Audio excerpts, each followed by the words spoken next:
नमस्कार। कक्षा अष्टम के लिए कल कबीर की साखियां, कबीर दास द्वारा रचित साखियां, इनका मैंने पूरा आदर्श वाचन किया था और 2 साखियों की व्याख्या भी की थी। आज 3 साखियों की व्याख्या होगी। माला तो कर में फिरे, जीव फिरे मन मुख माए, कबीर घास राजन दिए, जग में बैरी कोई नहीं जो मन शीतल हो। इन 3 साखियों का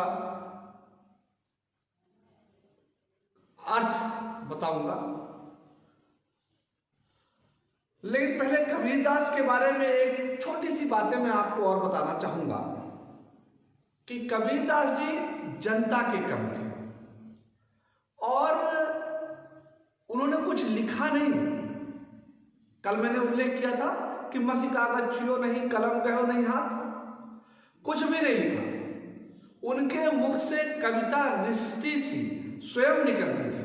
वास्तव में वो ऋषि थे, लिखने वाला तो उनका शिष्य था।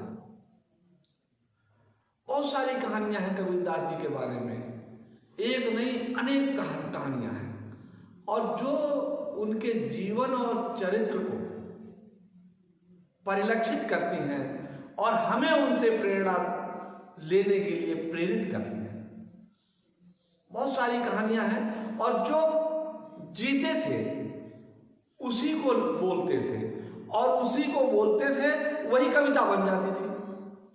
कवि 2 प्रकार के होते हैं, एक तो जानबूझ के लिखते हैं और दूसरे से कविता खुद निकलती है।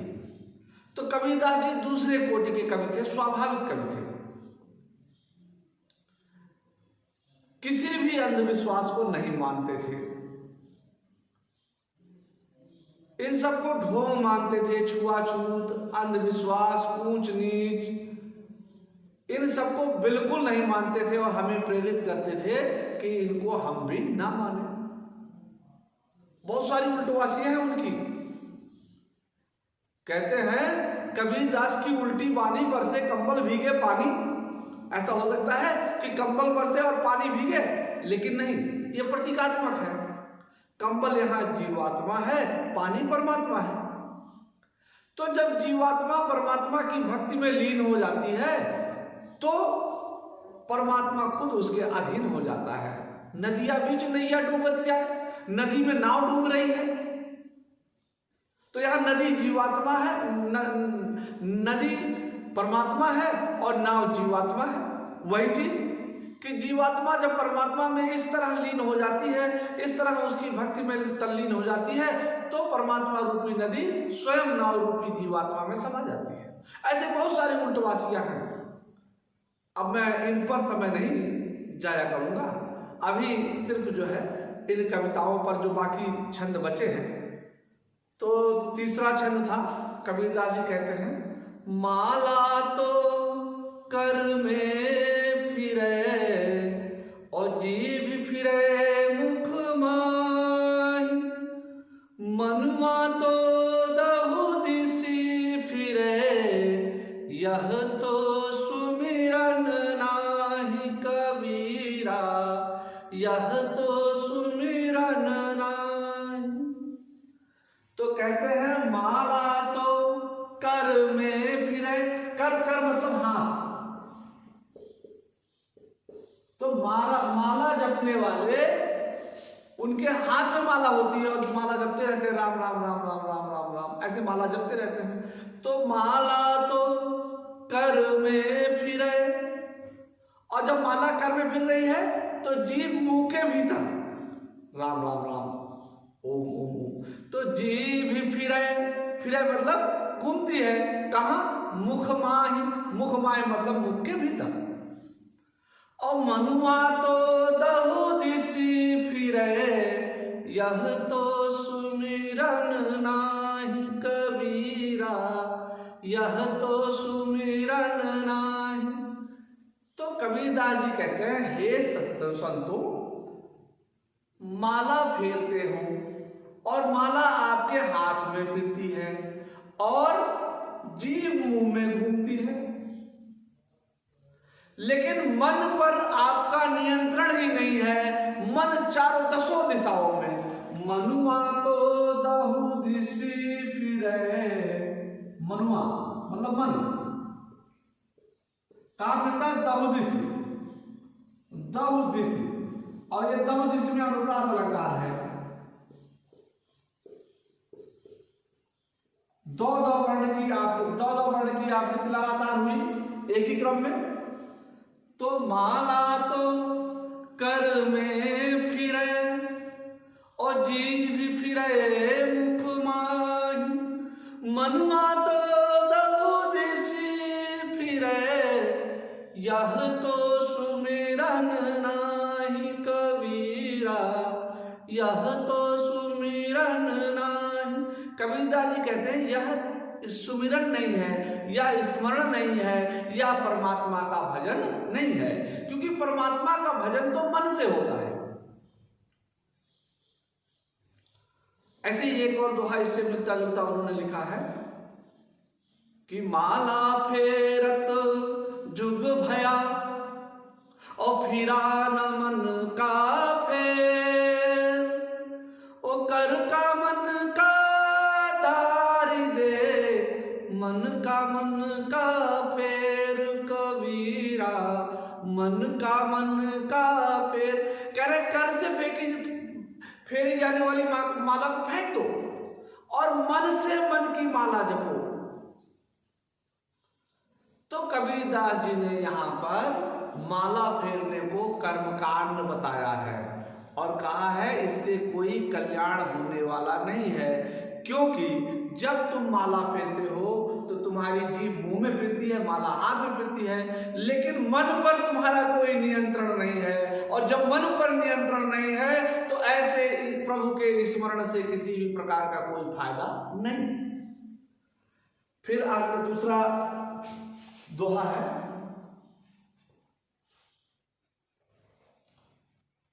कबीर घास ना निंदिए, कबीर घास न निंदिए, जो पायन तली हो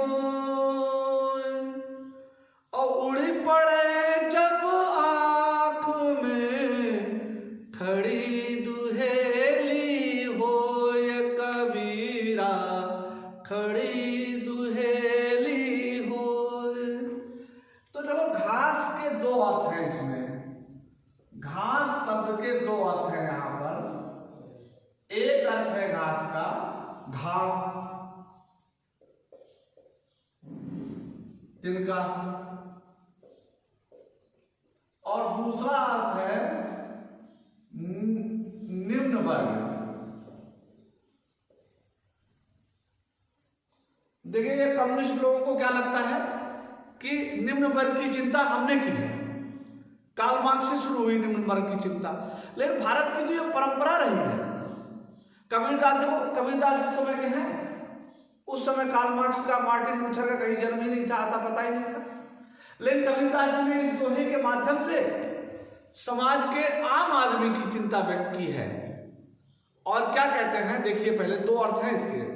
कबीर घास ना निंदिए, जो पायन तली हो और उड़ी पड़े जब आंख में, खड़ी दुहेली हो ये कबीरा, खड़ी दुहेली हो।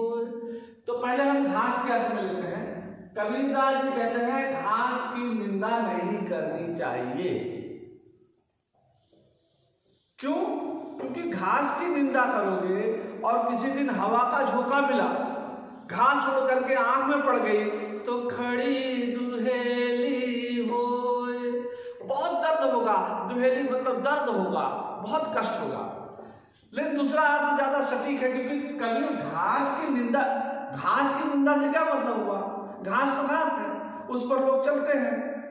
लेकिन जब कबीरदास जी कहते हैं कि घास की निंदा मत करो, तो वो कहना चाहते हैं जिस प्रकार से घास जमीन पर है, उसी प्रकार से जमीन पर रहने वाले, अर्थात समाज में निम्न वर्ग के लोग, जो निम्न स्तर का आर्थिक स्तर है, जिनका सबसे निचले पायदान पर जो लोग हैं, जो सेवा का काम करते हैं, उनकी निंदा मत करिए। क्या कहते हैं?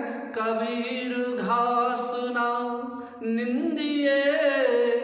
घास ना निंदिए मतलब समाज में निम्न स्तर का जीवन जीने वाले, निम्न स्तर का मतलब निम्न आर्थिक स्तर जिनका है और जो सेवा का कार्य कर रहे हैं, उनको मिलता कुछ नहीं है और बदले में समाज को सब कुछ देते हैं, ऐसे निम्न वर्ग के लोगों की कभी निंदा नहीं करनी चाहिए। क्यों? फिर आगे देखिए क्या कहते हैं, कबीर घास ना निंदिए जो पायन तले हो। वो आपके पांव के नीचे हैं, यानी आपके निर्देशों पर काम कर रहे हैं, आपकी सेवा का काम कर रहे हैं, लेकिन अगर आप उनको ज्यादा तंग करोगे, ज्यादा अपमानित करोगे, ज्यादा उपेक्षित करोगे, तो उड़ी पड़े जब आंख में। यदि उनको हवा का सहारा मिल गया, हवा यहाँ क्रांति का प्रतीक है, उड़ेगी कैसे घास? हवा से। तो हवा यहाँ पर क्रांति का प्रतीक है।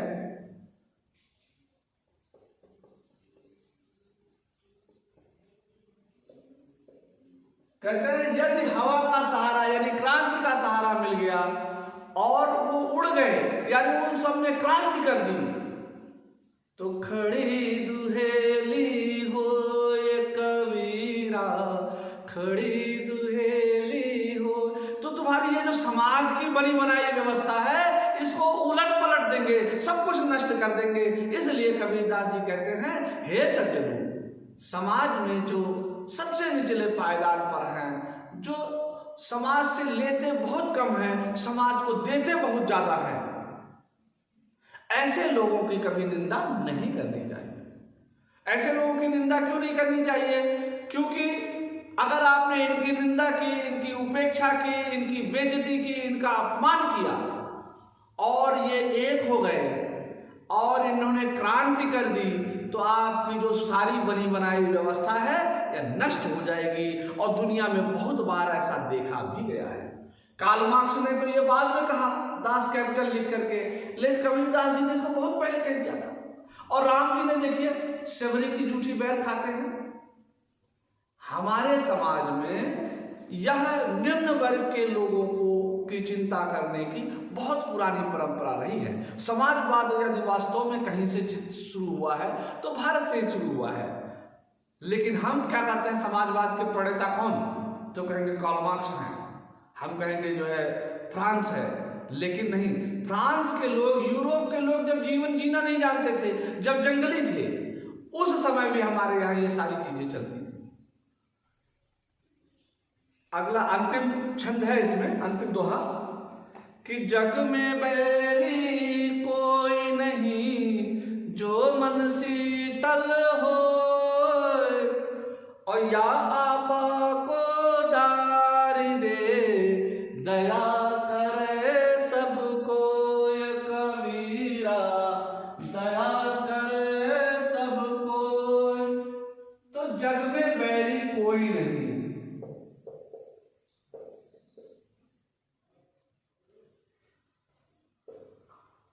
जग का मतलब होता है संसार,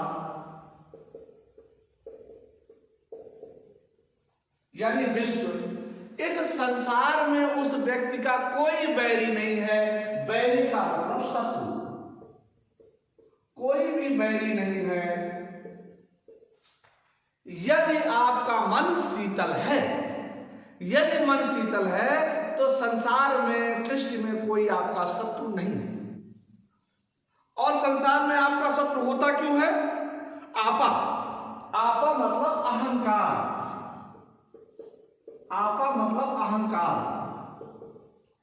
हम अहंकार से ग्रसित होते हैं। मैं, मुझे अपमानित कर दिया, मैं, अरे मैं, मेरे द्वारा, मुझसे। ये जो मैं है, यह आपा है, यह अहम है, यह मेरी श्रेष्ठता है, मेरा प्रभुत्व है। यही सबसे खतरनाक चीज है और इसीलिए हमारे शत्रु चारों तरफ होते हैं। इसीलिए कवि ने कहा है कि यश है न वैभव है न मान है न सरमाया। यश मतलब कीर्ति, वैभव मतलब समृद्धि, मान मतलब मान सम्मान, सरमाया मतलब पूंजी, ये सब कुछ नहीं है, सब मिथ्या है।